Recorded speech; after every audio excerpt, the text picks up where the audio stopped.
Assalamu alaikum. Today we are going to have an introduction to HTML5. I hope you already remember what HTML5 is.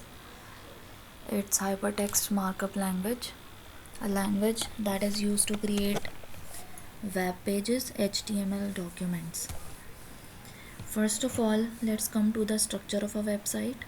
A website is actually composed of three sections: the home page, the main sections, and the subsections. The home page is the very first page that you access on a website, and from that page you can go to the main sections, and then from main sections you can go to further subsections. What is HTML? HTML is a language, a markup language that is used to improve the presentation of a website. It's a language, but where can you write the instructions of this language? Using HTML editors, you can write programs and then you can execute them to create web pages. But where will you write these instructions of HTML? For that, we need HTML editors. We have two types of HTML editors: YCY editor and text editor. YCY editor is what you see is what you get, and its example is Adobe Dreamweaver.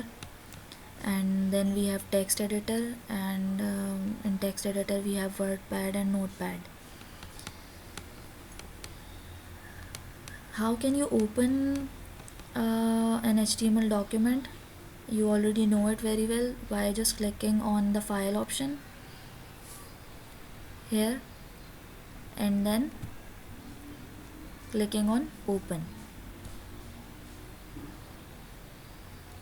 From here you can find out where your already existing HTML file is, and then you can click on open.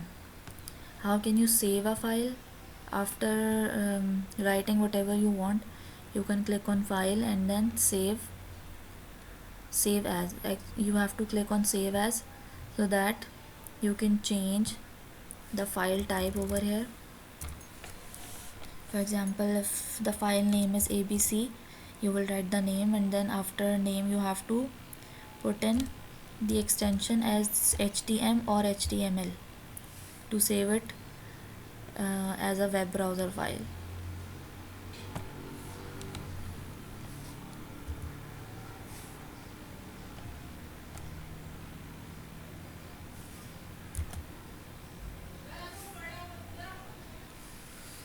Now comes the HTML coding. For learning how you can code in HTML, you must first learn what is HTML. What does HTML consist of? HTML consists of different tags and elements, and we have two types of elements: container element and empty element.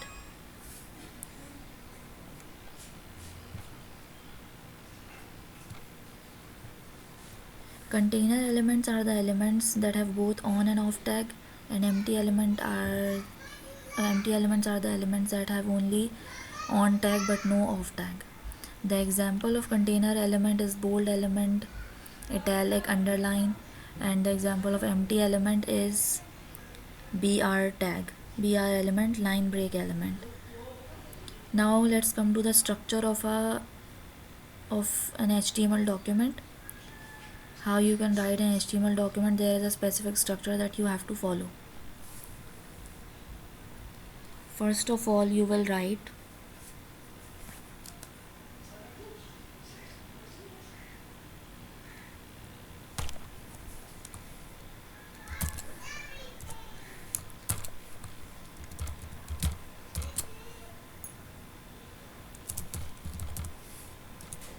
doc type HTML.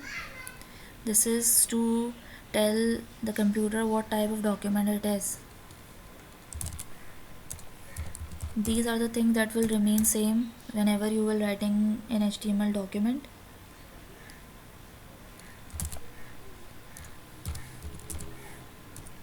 The structure of an HTML document is just like the structure of a human body.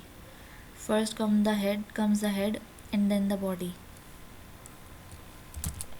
Then you have a title element to give the title of a program.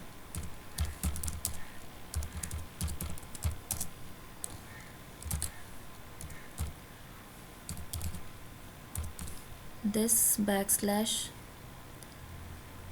indicates the off tag, and without this backslash, this is the on tag. So title is also an example of a container element.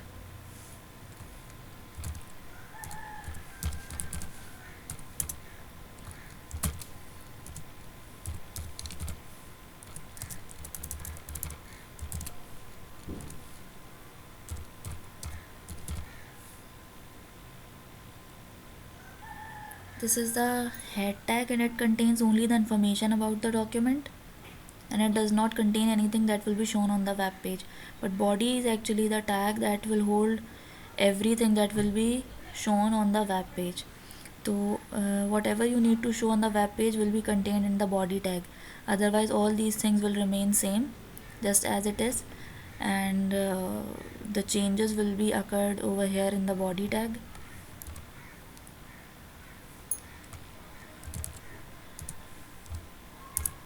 And now the HTML off tag.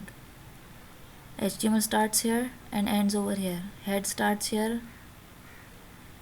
and ends here. Body starts here and ends here. This is the major structure of the HTML program that will always remain same. All the changes will be occurred over here in the body tag. This is the first video of the introduction to HTML. In the next video, inshallah, we are going to get further information about how HTML documents are written.